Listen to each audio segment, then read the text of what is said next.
Hi, everyone. How's everybody doing? Welcome to 30 Plays in 30 Days, a live arts retrospective. We're excited to be back again tonight and really glad that you all are joining us. I think we've got a pretty fun show tonight. Some very well-loved theater performers in our community will be joining us in a minute. We'll be talking about the 2008 to 2009 season. And thanks for going with us. This is a bit of a shift to better accommodate our guests, so we appreciate you being flexible. But we will be joined in a moment by Burke and Sean Richards and a few other lovely guests. First, I just want to give a quick shout out to our community partner, Jack Brown's. There's always delicious smells wafting from them next door, and they are doing curbside pickup and delivery, so if you get hungry, check them out. I also want to take a moment to thank our sponsors for tonight, Jay and Barbara Kessler. They're two really lovely members of our community, and they've been with us for a long time. They started attending live arts production in 1994, and that was after Barbara had experienced the arts session for Leadership Charlottesville that was led by Fran Smith. And I know that their friend Jerry Shermer had also been performing in shows at that time, so it sort of encouraged them to start bringing the arts into their lives a little bit more. And after that, they started volunteering, and in 2008, they were sponsors as individuals for the first time. So this is sort of like, representing that moment for them. And Barbara also said that listening to the retrospective so far shares the passion, experiences, and dedication that goes into live arts and confirms why we give to and have supported this organization over the years. So just want to say how lucky we are to have you in our community, and what a treat it is that we all get to enjoy your presence. So many of you also know that Barbara was our interim executive director for the last half of 2019, and she is back doing wonderful things on the board. So looking forward to many more interactions and good things to come. So lovely. Let's bring up Burke and Sean Richards now, and we'll start a fun conversation with them. Hi, Sean. Hey, how are you? Good. How are you doing? Pretty good. Hi, Kara. How are you doing? I'm wonderful. Thank you so much for having us. Oh, I'm so delighted. And I think everyone watching is delighted too. I know you all have done such amazing things over the years and been part of so many great groups. Would you mind, maybe Sean, you can start just introducing yourself and maybe talking about how you all got involved in live arts? Yeah, sure. So I guess first we want to say, Kara, right? If I can hand it over to you. I'm Sean Richards. This is Kara McLean Burke right there in your screen. And we are PEP. Yes, we are part of a professional collective of 5 theater makers here in Charlottesville. We also have members in Stanton, Virginia, and in North Carolina. And Performers Exchange Project, or PEP, is Doreen Bechtel, Martha Mendenhall, Jennifer Hoyt-Tidwell, and Sean and me.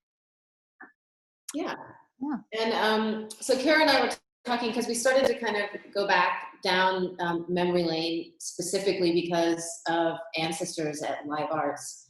But as we were doing that, we were just reminded and got to revisit that live arts has been such an amazing hub for us, and I think for so many other artists in Charlottesville, as a kind of a hub where all sorts of spokes are coming in and out, and we've met so many amazing people because of their connection to live arts, or their connections to people in live arts coming in and out of that space. Starting really even with the original building, not just including people necessarily in live arts itself, but other people sharing that building, like Ernie and Sue Reed from the Living Education Center, who brought 2 people to us who are some of our most important collaborators. Zach McConnell was teaching at LEC along with PEP member Martha Mendenhall, and has been involved in almost everything we've ever made, and is such an important collaborator for us. And Opal Lemansky was a student at LEC, being taught by Zach and by Martha, and I think has been a part of every single project that we have done so far as PEP. So we've met all of these amazing people, and we've kind of come in and out of live arts for different reasons, and we yeah, we all had our own kind of individual connections to live arts in ways that we first connected. I'll say myself first, since I already have my mouth open. The first time I actually ever performed at Live Arts was a collaborative production between Live Arts and Offstage Theater. I went to Tandem and was lucky enough to have John Quinn as my theater teacher, and he and Elizabeth Harris, now married for many, many years, were collaborating on theater at that time. And so we did a production for First Night Virginia. Do we still do First Night? Is that a thing? For First Night Virginia, play about Elvis, and we had to run it 3 times in one night. It was like 1991, and I was 15. And I saw Illuminati, I think probably because I was a Tandem student and because I knew John and Beth, and was just kind of blown away by that. And so my first show with Live Arts was Chicago, summer after my first year in college. I was 17, and then I went on to do many others. The Women, in no particular order, Closer, Cabaret, The Visit, lab shows. I did a show with Savi and Peter Greiser and the little lab space when that existed, and coffee houses, and lots of stuff on from there. Awesome. And again, I'm Kara McLean Burke, and my interaction with Live Arts goes as far back as 1993, when I was an actor with the Shenandoah Shakespeare Express, which is now the American Shakespeare Center in Stanton. And I was in the tour that had Live Arts as one of our tour stops, and we did a Midsummer Night's Dream. In that company was my brother Mark McLean, who has done many shows at Live Arts in the last 10 or 15 years as well. And in that company, I met Martha Mendenhall and Thad McQuaid, and already knew John Harrell from JMU days, and we all decided to move to Charlottesville in 1997 to start a company, and we called it Foolery, and we were playing with different physical storytelling and clown, and we were really interested in making our own work. And Live Arts was a incredible resource for us, an incredible partner for us, and a home, and we can't thank them enough and thank you all enough for that. But that's where I first came to Charlottesville and to Live Arts as well. But then outside of Foolery, I also did some Live Arts productions, including The Seagull and Our Lady of 121st Street and Boston Marriage, as well as 24/7 and galas, and also was on one of the Edinburgh teams at the American High School Theater Festival. And we also wanted to talk about Jennifer and Doreen and Martha's experience too, and connections. Jennifer was she was doing one of the readings for Angels in America, as many of you know. And so that was one of her big shows here, as well as The Visit with Sean, The Marriage of Bet and Boo, A Bright Room Called Day, also Our Lady of 121st Street with me, Mother Courage, and Offstage Theater. She was also a member of Foolery as well, and she even more recently has been teaching acting classes and after-school classes at Live Arts too. And Martha Mendenhall taught the Teen Theater Workshop in 1996. As I said, came over to work with Foolery, and was one of the co-founders with me and Thad and John. And we worked on through Foolery. We worked on Something Wanting. She created, and her idea was Cesaria was her brainchild, and we did that in many different forms, but at Live Arts was certainly one of the big ones, and A Winter's Tale as well. And she, as Sean mentioned, taught at LEC and taught the Live Arts Teen Theater Workshops.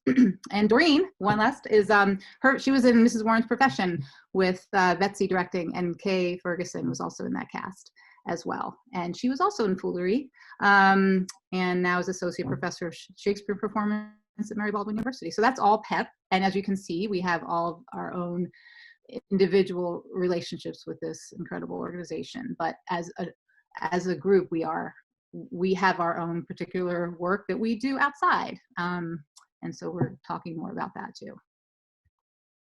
So PEP as a whole, I guess, was it formed in 2005. Martha Mendenhall had done a workshop with a theater called the Da Theater, and a woman that she'd met there, actually an American actress named Elected, called and said, I'm doing this work with the Da, with the Jadranka Angelic Project. We have some stuff booked. I think they were booked at La Mama, but we need some other stuff to fill that out, and we need some help getting the visas.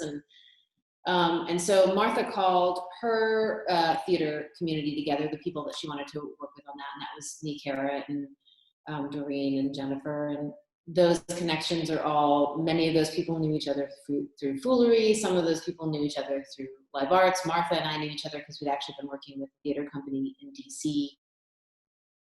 Had been connected by Corey Lloyd through Live Arts.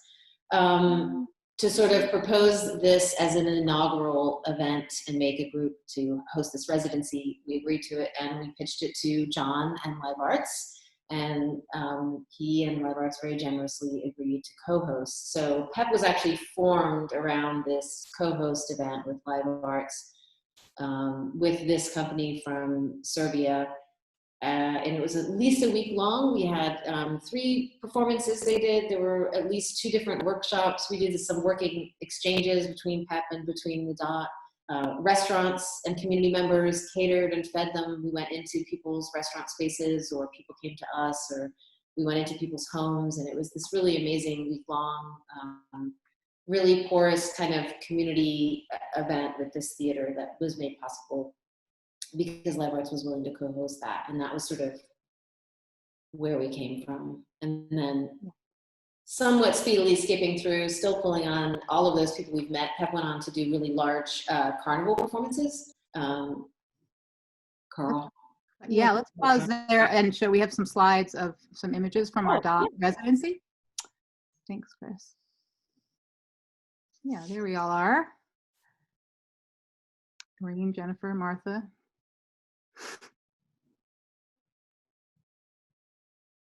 And so these are members. This is Will Kerner took this picture at his house. With Will and Catherine's house in the Woolen Mills, having a couple of glasses of wine. And so this is a poster image from Seekers, which was their performance that they brought to us and performed at Live Arts. And Sean talking to Antonella. This was a really exciting time for us, as Sean mentioned, about exchange of ideas, and we just learned so much from them, and we were so happy to have Live Arts as our host. And this is a workshop that Jadranka led. I was part of that as well, and that we opened up to the public, and we did at Live Arts. Theater training. We also hosted a roundtable discussion with John Gibson leading it, and we have Jack Bessel and Jan Knightley there, and Fatima Quaid, and B. Stanley from Theater du Jour, which is a theater company that Martha and Sean worked with extensively, which we talked about earlier, as well as Jadranka. And I'm sorry, Sean, who am I forgetting? Vanessa. Oh yeah, Vanessa, who hosted the first Magdalena Festival in the US. It's a big, huge, for theater nerds, if you're interested, is the feminine variety of the femme variety. Magdalena is a big international organization for women in theater, so check it out, pretty cool. That was great. That was a really exciting discussion and time. So yeah. And then, yeah, we can pause there. We'll move on to American Ancestors next.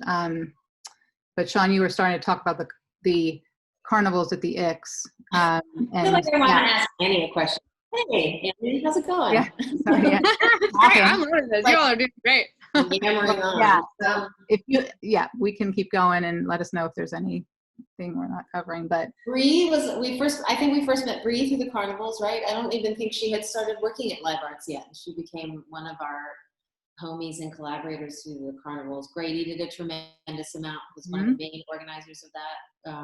Trixie and Viggy Kuttner were huge supporters and provided that crazy building, and that's definitely people we know because of Live Arts during that time. the Zen Monkey Project? Yeah, Zen Monkey Project, all of the dancers they know. So then fast forward to Ancestors. Ancestors really started, Martha wanted to make this show, and basically when she pitched this to John as something that might be included in the co-produced in some way by Live Arts or included in a season, she had just one book. So she went to John and she said, we want to make a show, and here is where we're starting, and it's this book called, what is that book? It's I have a little note over here. The Peabody Sisters, 3 women who ignited American Romanticism, and it was written by Megan Marshall, and that was it. And John said, "Great, let's do it," which is a little crazy, but there you have it. And That's about over a year to create it. Yeah, about a year and a half. Started from scratch, which is how we make our work. Yeah, and sort of, I guess it's trying to be not super boring, and in terms of how we make work. I guess one of the main difference would be that in the way that we make theater, original works, we consider the actor an equal collaborator in terms of the creation of the play. These things happen more or less depending on what order things are written, but it isn't that a writer goes and like writes the play and then we just kind of bring it to life. There's text that's written, there may be sound or scene design that's super important, but then the material that the actor creates for themselves as a performer has at least equal weight in terms of making what we would consider the play at the end product. So that's basically the process that we were using. We also had brought in Kay Ferguson, who was a beloved collaborator and someone that we'd met at Live Arts. I think I met her for the first time because I think she mentored me when I was trying to play. Oh, you're not.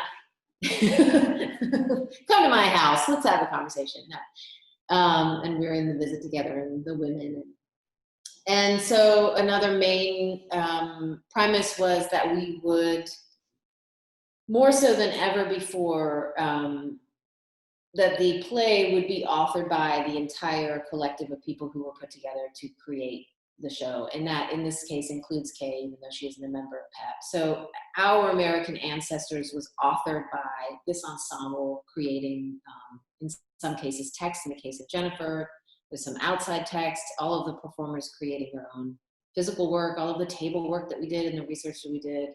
And going from a broad section, we sort of narrowed down to these 3 really cool women. If you haven't read about them, unsurprisingly written about a lot less than the men that they were near in this amazing moment in American history, but were really, really important as thinkers and educators and artists in this movement happening in the US, along with Emerson and Thoreau and all of these people. And so what we wound up with was this like a little triptych. There were 3 parts. Each sister had a play.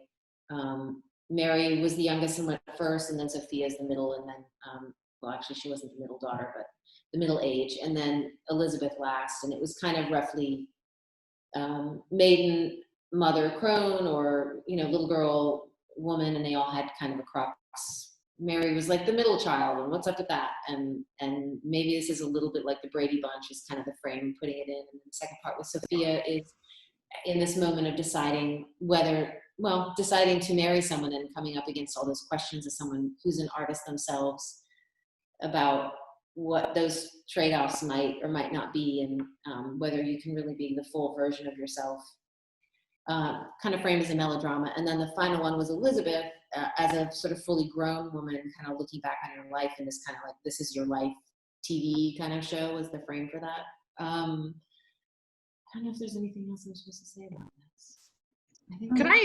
Could I actually ask a question? Because I feel like you're describing this process, which, you know, if you've done it before, you're like, oh yeah, we just did this crazy revolutionary thing that's totally different than most theater, and it was no big deal. But from my perspective, collaboration can be tricky and messy, and you have all these people and moving parts. And had you done anything like that before? Was it terrifying? Was it like, I know you have some slides to show about that too, but just curious what it felt like to be starting this new approach or a different way of doing things.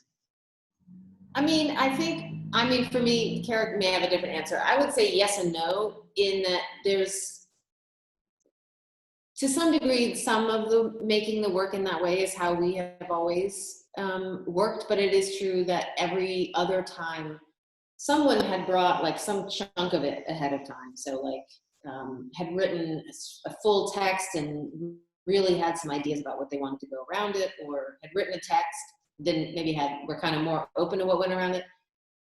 But it's also true that Martha, as a director and as an instigator, when she's instigating something, has a delightful or crazy-making habit of choosing a thing that is something that we've never done before. So it's always terrifying because there's always something. There's always some part of the thing that's this big new problem that we have to solve. And so this was like that, in that it really was, it's the only thing we've made with that many collaborators that really started from just like some source material. But I don't know. I don't think I'm smart enough to be terrified really that far in advance. It probably would be wise, but there's so much to do that, yeah. But you definitely have moments. I wouldn't say those come at the beginning for me. At the beginning, you're like, look at this amazing undertaking and there's so much work to do. And then you hit phases, right, where you have, I think this is probably true of every creative process, you hit some milestones or some places where you think and you're like, oh my God, I think this is nothing. I think this is a giant pile of nothing. And then you just have to keep going. Like, I guess we're just gonna keep going, and whatever shows up at the end is what we're showing the people, and I hope it's not humiliating, Like, so at the beginning, it's like, it's the first day of school. You're not that scared yet. Yeah, we knew this particular production was a bigger outreach for us, and as far as collaborating and with more designers outside our core group. So in that part it was new, but we could look at some of the pictures we have now, the slides of our rehearsal process. We had, this was us, that was the wonderful poster by Matt Thomas, and our season program. So these are rehearsal photos. So we start with the physical score. It's an etude of physical material. It's repeated and treated, and there's Kay leading the way as Mama Peabody at this point, I think. Not really. Oh no, that's a different scene. But there's Martha in the pink. She's directing, Jennifer and Doreen and Sean in the back. So at this point, this is all physical etude work, being specific and clear and detailed, and structuring as a way to build what the play is and to build character. Who are these characters? What do they do? And this is all part of the process. And we were so happy to have Kay there with us in this. And here's part of our team, our wonderful team. If you can pause this for a second, that's Mark Schuyler. As many of you know, he was our lighting designer.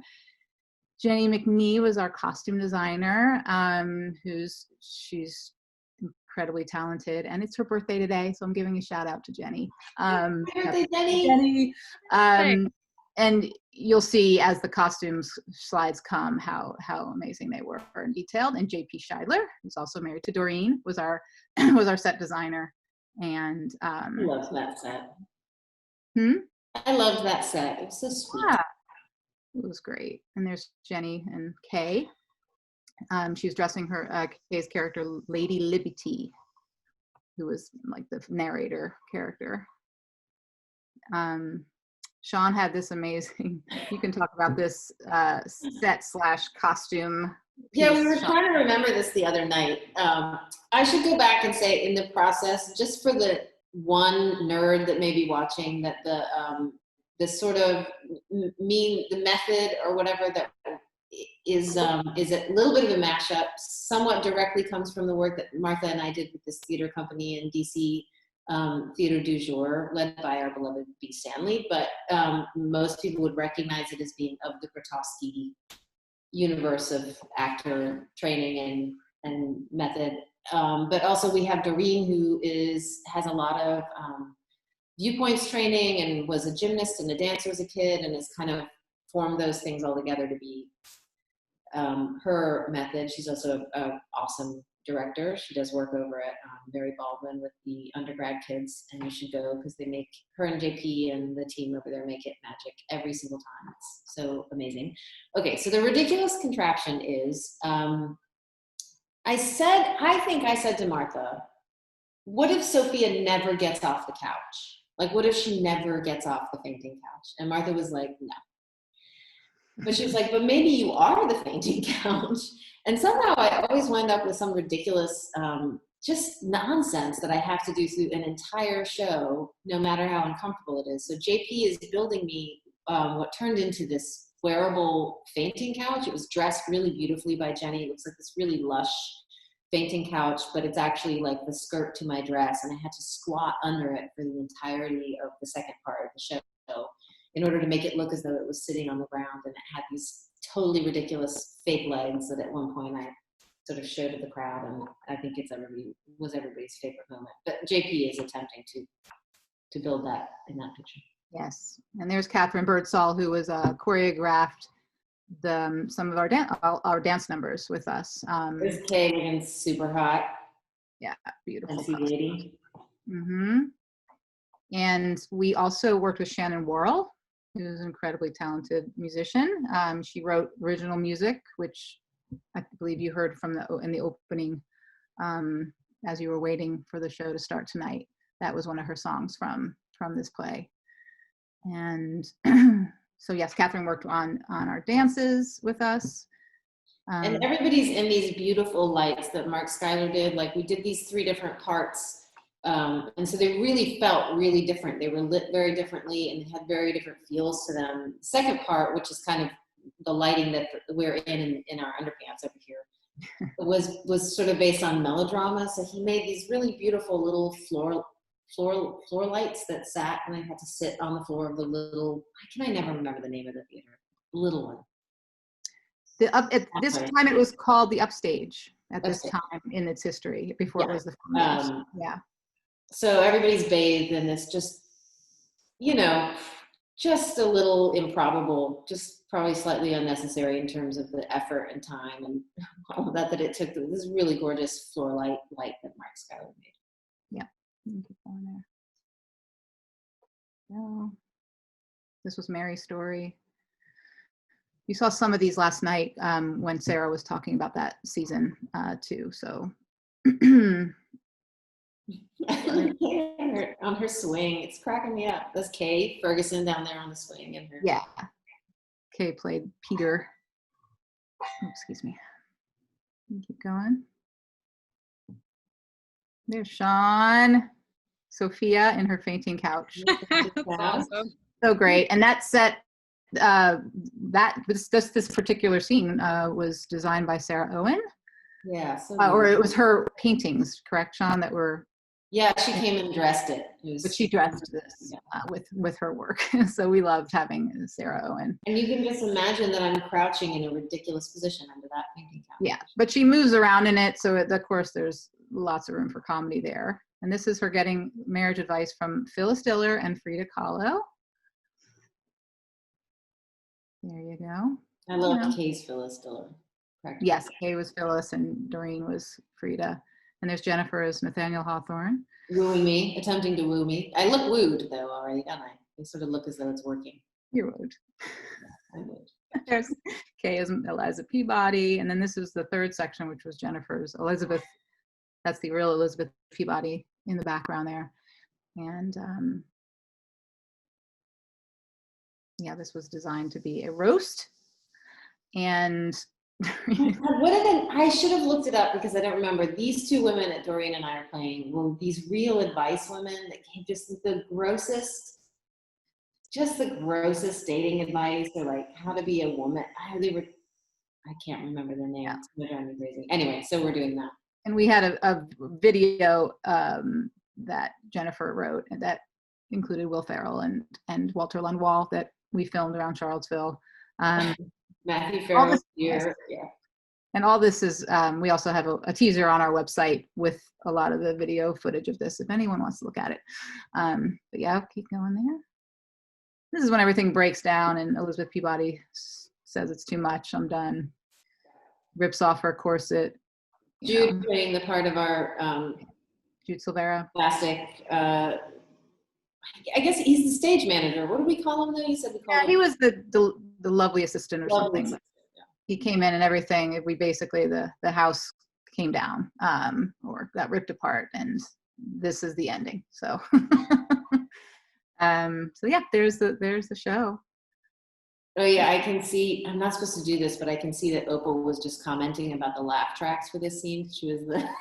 Thank you very much. I forgot to mention that Thad McQuaid was the sound designer, but Opal. Oh, here we're moving in a little bit. Yeah, this is a workshop that we did at Live Arts that I wanted to include in here. So did we want to pause here, Kara? Yeah, this is it. We can pause here. And do a little piece of text. Yay! Yeah. This is a great time to call up our next special guest, Stephanie Finn, who's going to join us and read a section of American Ancestry. Hello. Hi, Stephanie. How are you? Hi. All right. How are you? Good. Would you mind just introducing yourself? I feel like most viewers know and love you, but just how you got in love and got involved with Live Arts. And In love too. Yeah, that works. Involved and in love with Live Arts. Yeah, so the first show I worked on at Live Arts was 2006, and I was doing my master's at UVA and emailed Ro and went in, and I think she did that thing where she assessed me in about 5 seconds and said, I have a show that needs a stage manager. And that show was Our Lady of 121st Street, which is where I met Kara. That was just, Rochelle spoke about the immense talent, and that show was just so incredible. And I think being on that one just hooked me. And then I was in for life. I stage managed Amadeus, and then was on stage for the first time in Pillow Man, which was directed by Lydia Horan. And that was a really, really wonderful experience as well. And then was kind of off to the races. So I was in A Little Night Music and Mother Courage and Sweeney Todd, Gypsy, Les Liaisons Dangereuses, and then did a bunch of stuff around the building as well all the time whenever things were needed. And then I moved from Charlottesville. I lived in New York for about 9 years, and then just recently moved back last summer. And the fall of last year was in Tigers Be Still, which was directed by the wonderful Carrie Moran, and got to face plant on a couch every night, which was great fun. And then most recently, I was assistant stage managing Sweat, directed by one of my favorite humans in the world, Adrienne Oliver. And sadly, we had to postpone that show because of COVID, but I am really happy and honored that I got to see the amazing work that Adrienne and the whole cast and crew were doing thus far, and I'm very excited for a day when everyone else can see it as well. Me too. Thank you so much. Kara, do you have any, just before we get into the reading, any setting of the scene for what we're about to? Sean, you could talk to that. Sure. Okay, so this is the very beginning of the second part, which is Sophia's play. And she is the one that's sort of on the verge of getting married to Nathaniel Hawthorne. And so has all of those questions I talked about earlier going through her head. This is also a great piece of text just because we did these workshops as part of our agreement with Live Arts, and the way we structured the whole ancestors and being a part of the season and everything. We had a couple workshops that we offered, one of which was a text workshop, where we sort of had people come, Jennifer had the workshop, had people come and make the text with the understanding that we might use some of it. So Lister Murray wrote originally this piece of text, and then it also passed in terms of editing and adjusting, probably through at least Martha, me, Jennifer, and probably those two a couple of times to become the opening monologue for part 2. I think that's it. Yeah, awesome. All right, so Steph, are you ready to read a section of Our American Ancestors by Pep? I am. All righty, feel free to take it away. Great. Tomorrow and tomorrow and tomorrow. Tomorrow I will leave forever this studio, this room, this private little castle. No more to be safely stowed, a snug bug in a rug. For Nathaniel, I will be a young lion. Marriage will put sun back in my cheeks. I can almost feel the hot diamond on my finger. Good riddance to this inner temple and all of their suffocating expectations. I was born to be my husband's dove. What is that sound? Did I mix these bottles up? Which is flower essence and which is witch hazel? Which is witch hazel? Which hazel is which? That's funny. I'm funny. I'm a bird of liberty, but not free. Never silly enough to believe in perfect freedom, impossible and intolerable. Rather anonymous. I will be a wife. I will have babies, yet inside I am alone with my thoughts. Always he will search for me a little. This morning, Mother told me the things that men do on honeymoon to make children with their wives. She thought she could frighten me. But these past years, leeches have sucked my blood and scalding plasters have excited my skin.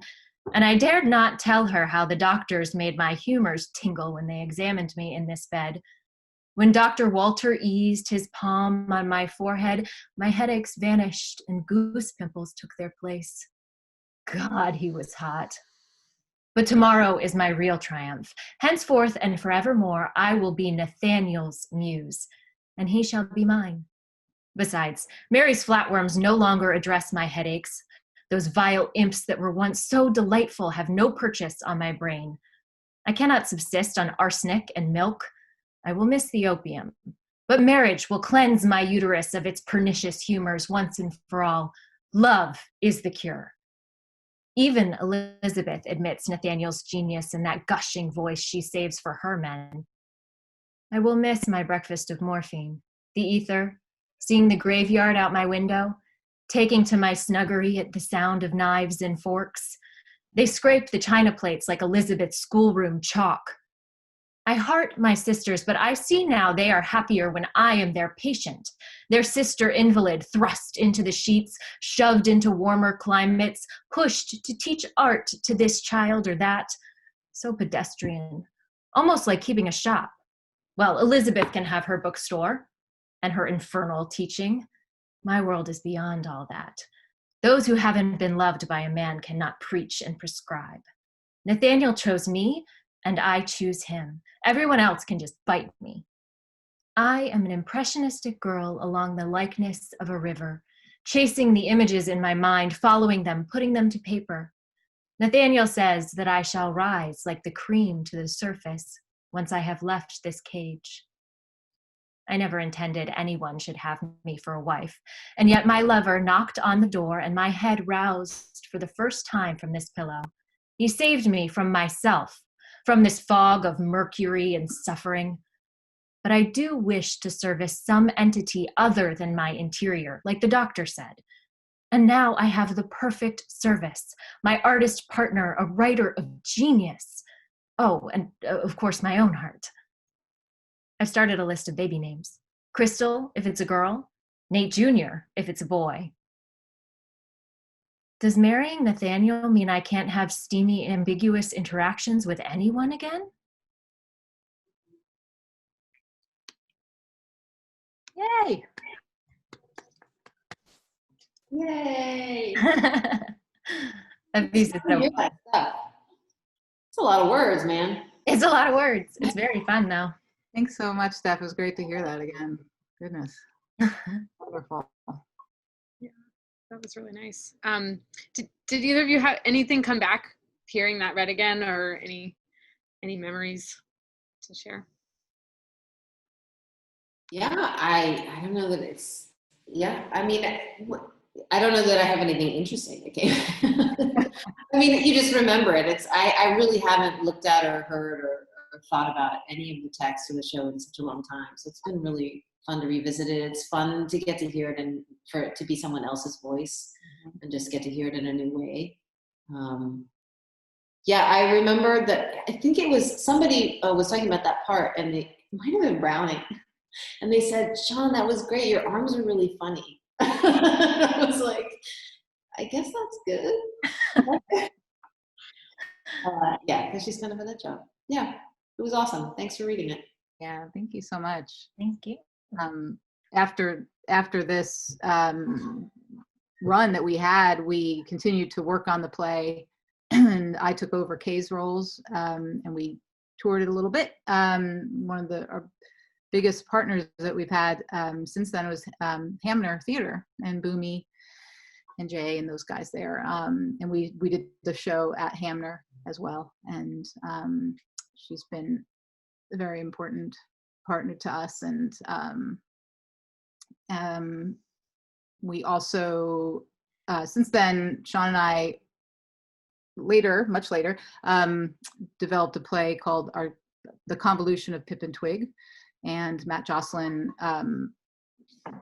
decided he came to us and said he would help if we were interested. He would be interested in producing it with us in Edinburgh at the Fringe Festival. So our relationship has continued in many ways with Live Arts since this time, and always so grateful. And also our original Pip and Twig, Rowena was our lighting designer, and John Owen came in. We needed him to paint part of our sets when we did it at our Live Arts later.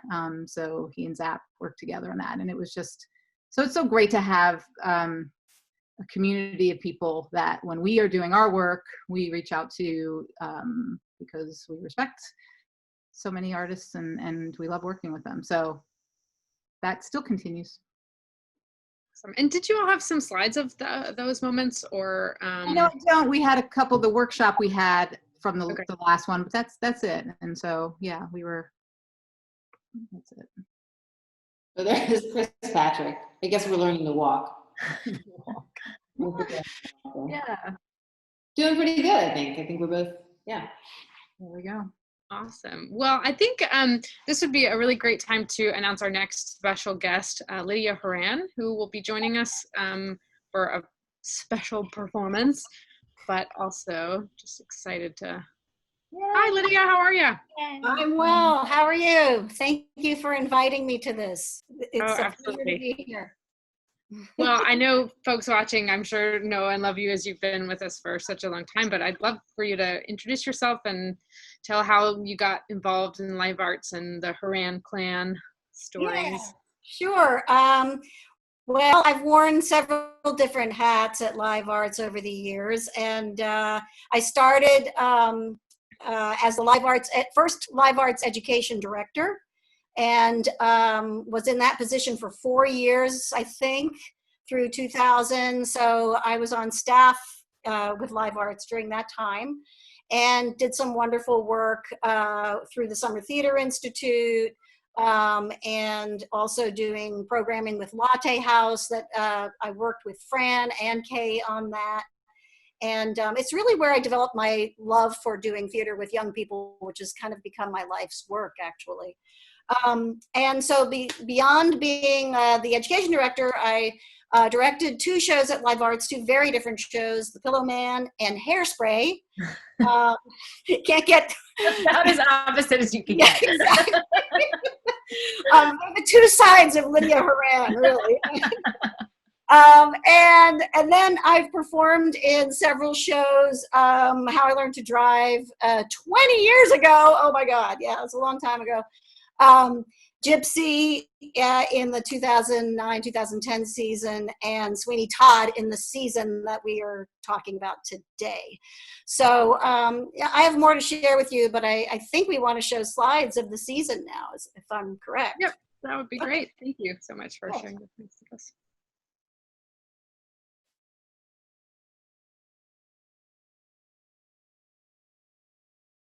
Oh. I heard from Fran about doubt, and she was talking about, I guess it's probably a line from the show, that the doubt can be found as powerful and sustaining as certainty, and just how much that, she remembered that as a through line for the production. She pointed out this was the first set that Jeff Bushman designed, I guess, for Live Arts, and that the room was divided completely in half. So I guess the audience was on 2 totally separate sides. And the other thing that she said she remembered was that Lawrence Levine used a didgeridoo sound whenever Father Flynn was walking down the long hall, which she said some people found a little disturbing, but that she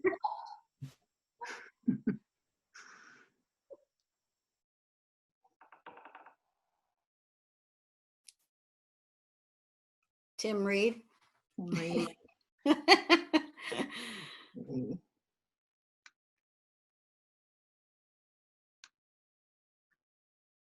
Yeah, Flying West, I talked to Ray Smith about this. He directed this piece, and he said that a lot of the crew were friends of his, that he got to come into Live Arts and work, and he was excited to extend the community to his friends, and that's David Von Strawn, who of course later did Ragtime and the Royale and such beautiful work. Black Mac too, and the Pittsburgh Cycle over at the Charlottesville Players Guild. Players Guild. It's a beautiful set. those are the productions that have been at the Jefferson School. Is that right, Karen? Yes, exactly. Yeah. And yeah, directed by T. Ames and Jeannie Todd. This show has such a special place in my heart. This was the first time that I had worked with John in other capacities, but this was the first time I got to work with him as an actor. And I just remember it being so collaborative and him allowing us to play so much and come up with things that turned into these like really beautiful, haunting, amazing images. Absolutely. And I must have lost about 10 pounds during that show, running up and down stairs and climbing onto tables. And it was a very physical show. It was really fun to do. And just an incredible group. I mean, that ensemble, Lydia and Doug obviously are incredible. And then just that ensemble was so strong. I remember being in that group and being like, all of these people are amazing. Yeah. Really. Kate Lambert and Dan Stern and Steph, you and Deanna and Jeff and Jessica and Pat and Ken and Nick and Martha. It was a great crew of people. Yeah, Visit to a Small Planet. Yeah. Reminding me, this is the debut of the technical, what do you call it?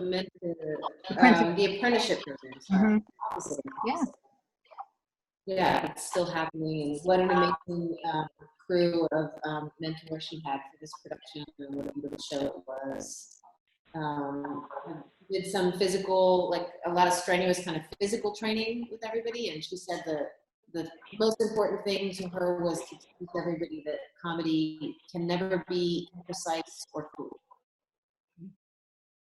Love it. It was beautiful.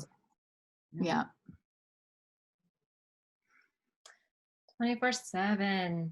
So I have a fun bookend of 24/7 and my Live Arts time. I was in the very first one, which was this one in 2009, and got selected to be in a piece called Crooked Teeth by Denise Stewart.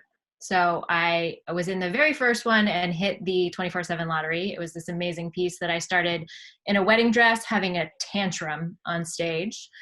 And then before I moved back last year, I actually came into town for a weekend to do 24/7 in 2019 and had the immense luck to be chosen to be in Miller Susan's one-woman show that she wrote. And that was another frenetic, amazing piece to be in.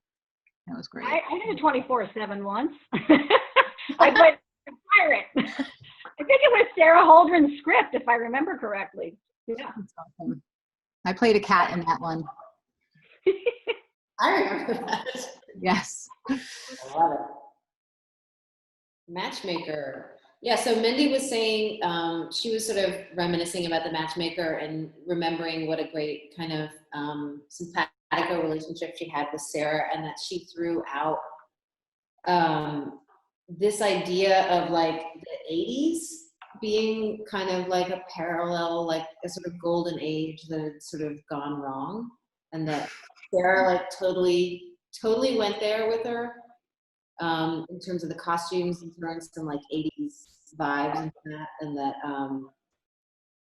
I guess it was at Kristen Keithley, I think she said, did the sound design for Matchmaker, and all the music was 80s, and that there at some moment someone's being it's Rhonda is being serenaded by Casey Wagner, and I feel the other person is, but they changed "Come On Eileen" to "Come On Irene."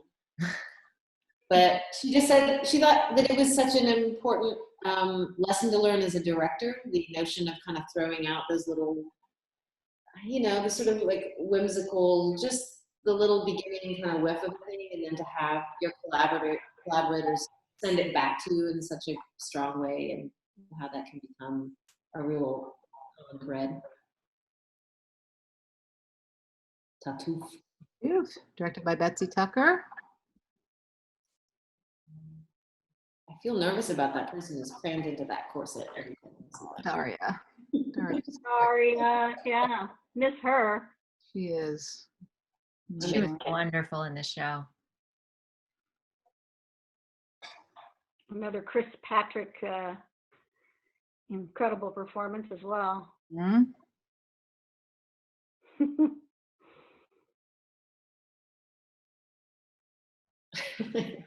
I'm laughing just looking at these ridiculous photos of them. Oh my God. Jeff Culbertson. Chris Patrick makes me laugh every time. Oh, Eurydice. Just so beautiful. Yep. Another Sarah role play. Mm-hmm. You guys talked about the clean house, and this was directed by Brie Luck. Here's Sarah Eshelman.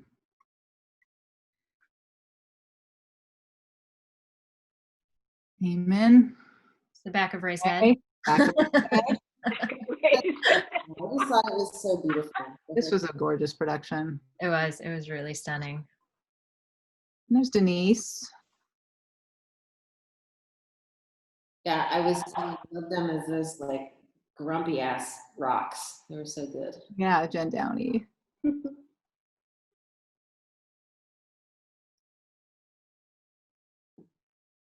Awesome. This is the musical. This was choreographed by Edwin Roa, dance instructor. Also directed by my my high school math teacher, Mark Balahovic. Oh, awesome. Exciting.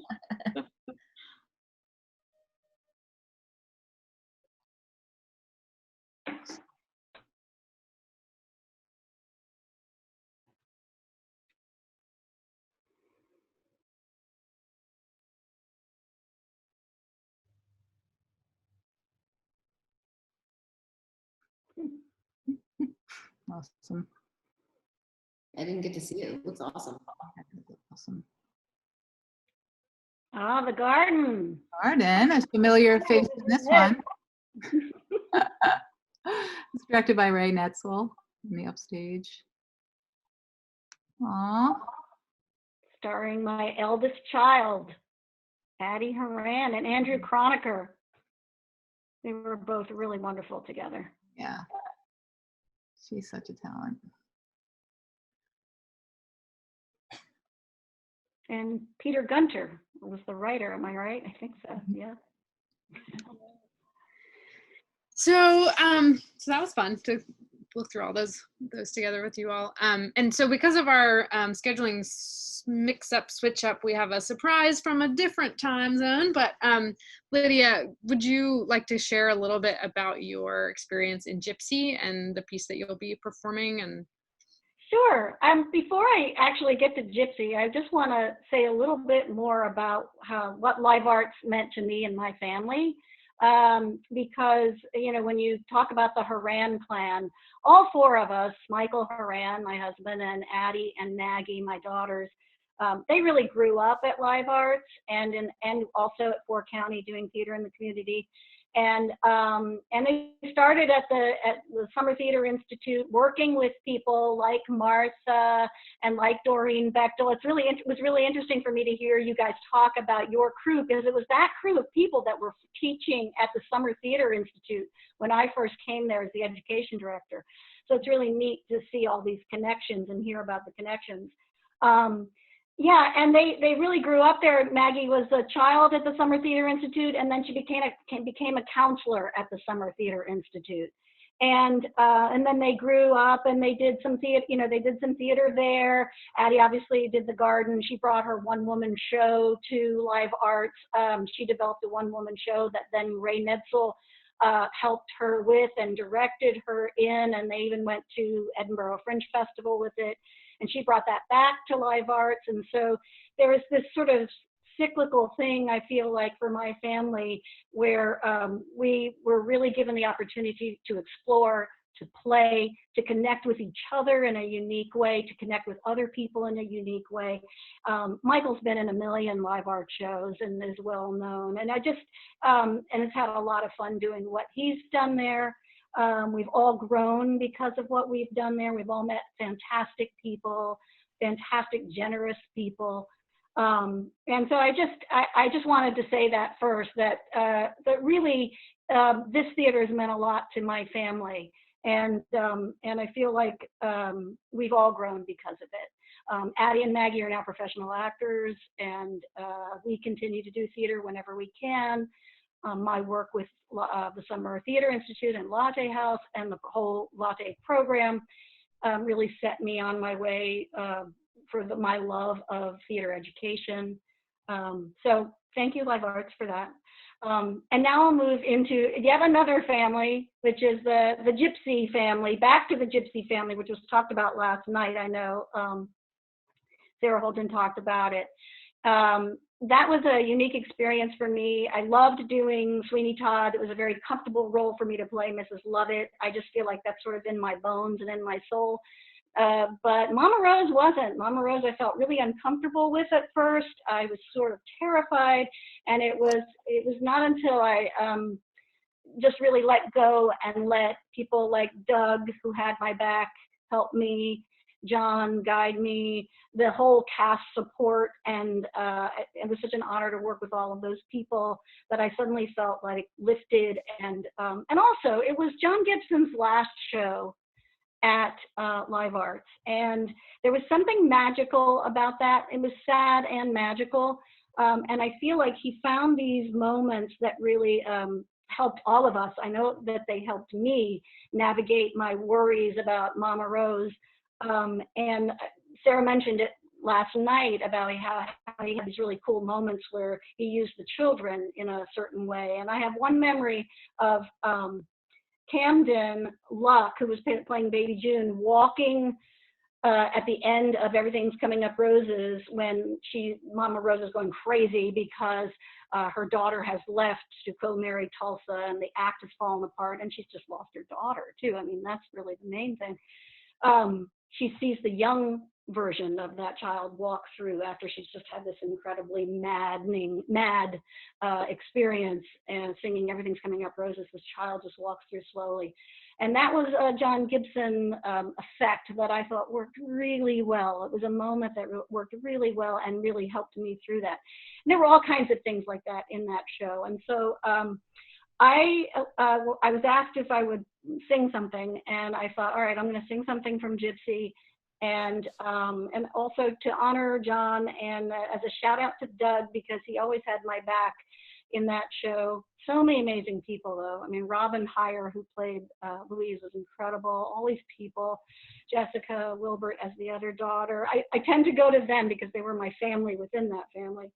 I'm going to sing Rose's song that she and Herbie sing together. And yeah, this is just sort of a shout out to John, Live Arts, all of you. Thank you for asking me to do this. I'm gonna take a little sip of water first.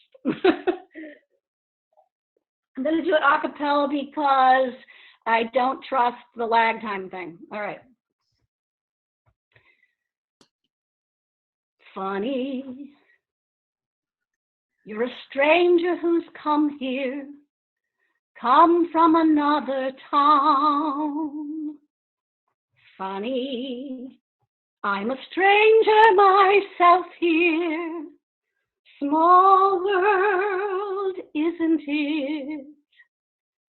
Funny, you're a man who goes traveling rather than settling down.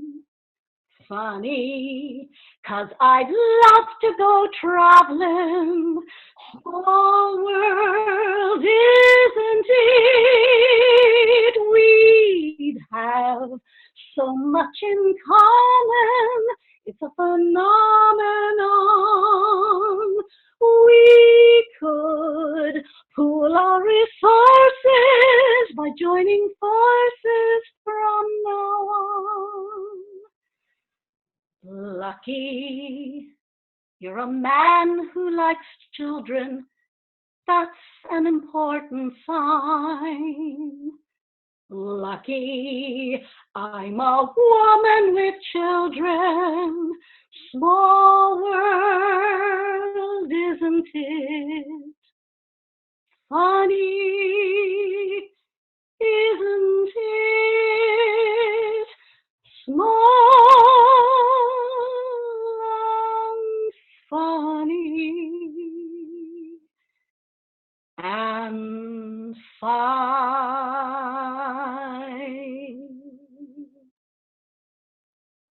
Thank you. Yay. That was fun. Beautiful. So beautiful. Thank you. Thank you. Yeah, thank you. That was fun to do. Does anyone have any last words they'd like to share before we sign off?